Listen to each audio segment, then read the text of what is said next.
தற்போதைய அண்மை செய்தி போலி பட்டா வழங்கிய விவகாரம் குறித்து மதுரை மாவட்ட ஆட்சியர் சங்கீதா உயர்நீதிமன்ற மதுரை கிளையில் ஆஜராகி விளக்கம் அளித்து வருகிறார். அது தொடர்பான அண்மை செய்தியை பார்த்துக் கொண்டிருக்கிறோம்.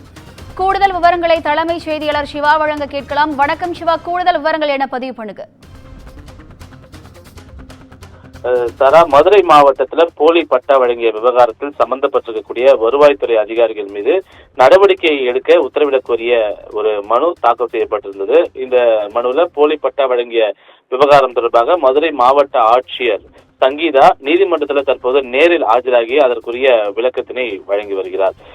குறிப்பாக மதுரையை சேர்ந்த சாவித்திரி உட்பட பலர் உயர்நீதிமன்ற மதுரை அமர்வில் கடந்த 2012ஆம் ஆண்டு ஒரு மனுவை தாக்கல் செய்திருக்கிறார்கள். அந்த மனுவில் மதுரை நிறையூர் பகுதியில் இருக்கக்கூடிய அரசு புறம்போக்கு நிலம் மற்றும் தமிழ்நாடு அரசு வழங்கக்கூடிய இலவச வீட்டுமனை பட்டா பெறுவதற்கு 20க்கும் மேற்பட்டோர் விண்ணப்பித்திருந்தனர். அதிகாரிகள் விண்ணப்பத்தை ஏற்காமல் காலம் தாழ்த்தி வந்த நிலையில உயர்நீதிமன்றத்தில் வழக்கு தொடரப்பட்டு வழக்கினுடைய அடிப்படையில் உரிய நபர்களுக்கு விசாரணை செய்து வீட்டுமனை பட்டா வழங்க நீதிமன்றம் உத்தரவிட்டிருந்தது. அதன் பேரில் தான் 17 பேருக்கு இந்த நிலம் என்பது வழங்கப்பட்டிருந்தது. இந்த நிலையில இலவச வீட்டுமனை பட்டா வழங்குவதில் இருக்கக்கூடிய சிக்கல்கள் என்ன என்பது தொடர்பாக மாவட்ட ஆட்சியர் நேரில் ஆஜராகி விளக்கம் அளிக்க வேண்டும் என்பது தொடர்பாக ஏற்கனவே நீதிபதி PT ஆஷா தொடர்பான விசாரணை மேற்கொள்ளும் போதே அதற்கு உத்தரவை பிறப்பித்திருந்தார்.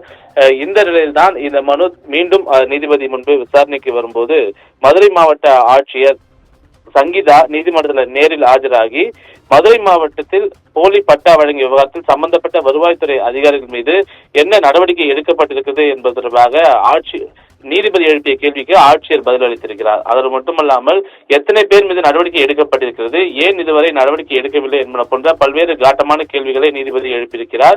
இந்த விவகாரத்தில் எடுக்கப்பட்டிருக்கக்கூடிய நடவடிக்கைகள் என்ன என்பது குறித்து மதுரை மாவட்ட ஆட்சியர் இது தொடர்பான ஒரு நிலை அறிக்கையை தாக்கல் செய்ய வேண்டும் என்று உத்தரவிட்டு இந்த மனு மீதான விசாரணையை ஒத்திவைத்து தற்போது உத்தரவு பிறப்பித்திருக்கின்றார். சாரா,